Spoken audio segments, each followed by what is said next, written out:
வெண்பா வந்து தன்னை யாராவது காப்பாத்திற மாட்டாங்களா அப்படிங்கிற ஒரு சின்ன ஒரு நப்பாசையில தான் அந்த நர்ஸ் எல்லாரையுமே நம்பினாங்க. ஆனா இவங்களுக்கு அந்த நம்பிக்கை துரோகம் பண்ணிட்டாங்க. எல்லாருமே அந்த கூட்டு களவாணிகளா தான் இருந்தாங்க. அப்ப இதுல வெண்பாவால தப்பிக்க முடியல. இப்ப கடைசியா ஒரு நம்பிக்கை வெண்பாவுக்கு வந்திருக்கு. என்ன அப்படின்னா, அந்த டாக்டரோட உதவிய தான் நாடுதாங்க. எதனால அப்படி நாடணும்? ஏன் வந்து இவங்களையும் சந்தேகப்படக்கூடாது வெண்பாவுக்கு அப்படின்னா, பரவால்ல நம்ம கேட்கிறத கேட்டு பார்த்துருவோம். ஏன்னா, இன்னும் 2 நாள் சரி இந்த ஹாஸ்பிட்டல விட்டு நம்ம டிஸ்சார்ஜ் ஆயிட்டோம் அப்படின்னா, அதுக்கப்புறம் நம்மள யாராலயும் காப்பாத்த முடியாது அப்படிங்கிறத அந்த குழந்தை நல்லாவே உணர்ந்திருக்கு. அதனால தான் இந்த டாக்டர்ட்ட புத்திசாலித்தனமா சில விஷயங்கள கேட்குது. என்ன கடத்திட்டு வந்திருக்காங்க அப்படிங்கிற மாரிலாம் சொல்றாங்க.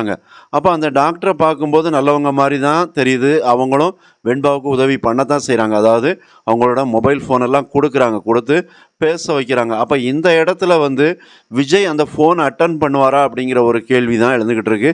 அவர் அட்டெண்ட் பண்ணிட்டா நல்லாயிருக்கும். ஆனா அவருக்கு வந்து வெண்பா மேல உண்மையிலேயே பாசம் இருக்கா? இல்லையா? அப்படிங்கிறதும் ஒரு கேள்வியா தான் இருக்கு. சும்மா வீட்டுக்குள்ள உட்காந்துக்கிட்டு அவர் வந்து என் வெண்பா இந்நேரத்துல எப்படிலாம் அந்த இடத்துல நடமாடுவாங்க அப்படிங்கிற மாரி தனக்குத்தானே புலம்பிக்கிட்டு இருக்காங்களே தவிர, மற்றபடி அவர் வெண்பாவ காப்பாத்துறதுலயோ, இல்ல வெண்பாவ தேடி அலையிறதுலயோ, அவர் எந்த ஒரு ரிஸ்க்கும் எடுத்த மாரி தெரியல.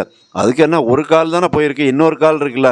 ஒரு ஸ்டிக்க ஊண்டிட்டாவது தன்னோட பொண்ணு தொலைஞ்சு போச்சு, கடத்திட்டு போயிட்டாங்க அப்படிங்கும்போது, போலீஸ் ஸ்டேஷனுக்கும் மற்ற அவங்க ஃப்ரெண்ட்ஸோட உதவிய வச்சு இந்நேரம் தேடி இருக்க வேண்டாமா? ஆனா எதையுமே அவர் செய்யல. அவர் செஞ்ச ஒரே ஒரு விஷயம் என்ன அப்படின்னா, வெண்பாவ அதாவது மல்லிய கரிச்சு கொட்டுறது. அத மட்டும் தான் அவங்க வந்து பண்ணாங்களே தவிர, மற்றபடி வேற ஒண்ணுமே பண்ணல. வேற எந்த ஒரு ஆணியும் அவரை வந்து புடுங்கல. சும்மா ஒரு மேல் நர்ஸுன்னு கூட்டியாந்து வீட்டில் வச்சுக்கிட்டு மல்லியை கடுப்பேற்றுறது, மல்லியை வெறுப்படைய செய்கிறது, இந்த மாதிரியான வேலையை தான் பண்ணிக்கிட்டு இருந்தாரே தவிர, உருப்படியாக வெண்பாவை மீட்கிறதுக்கான வேலைகளை அவர் பார்க்கவே இல்லை. அதுதான் நமக்கே ஒரு சின்ன ஒரு சந்தேகமாக இருக்குது.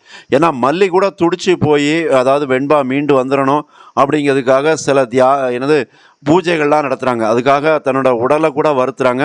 தான் வயிற்றில் உருவாகியிருக்கிற அந்த சிசுவை பற்றி கூட அவங்க கவலைப்படலை. எனக்கு அதை விட மேலானது வெண்பா தான் அப்படிங்கிறாங்க. அப்போ அதை நினைக்கும் போது நமக்கே ஒரு மாதிரி நெருடலாக தான் இருக்குது. ஏன்னா நெகிழ்ச்சியாகவும் இருக்குது. அப்போ எப்படிடா ஒருத்தரால் இந்த மாதிரி முடியும்? ஏன்னா எப்போவுமே ஒருத்தர் கர்ப்பம் அப்படிங்கிற விஷயத்தில் வந்து ரொம்ப சந்தோஷம் அடைவாங்க. ஆனால் இந்த இடத்துல மல்லி துளி அளவு கூட சந்தோஷப்படலை. வெண்பாவுக்காக தான் மூச்சை பிடிச்சிட்டு இருக்காங்க. சப்ஸ்கிரைப் பண்ணுங்கள். நன்றி.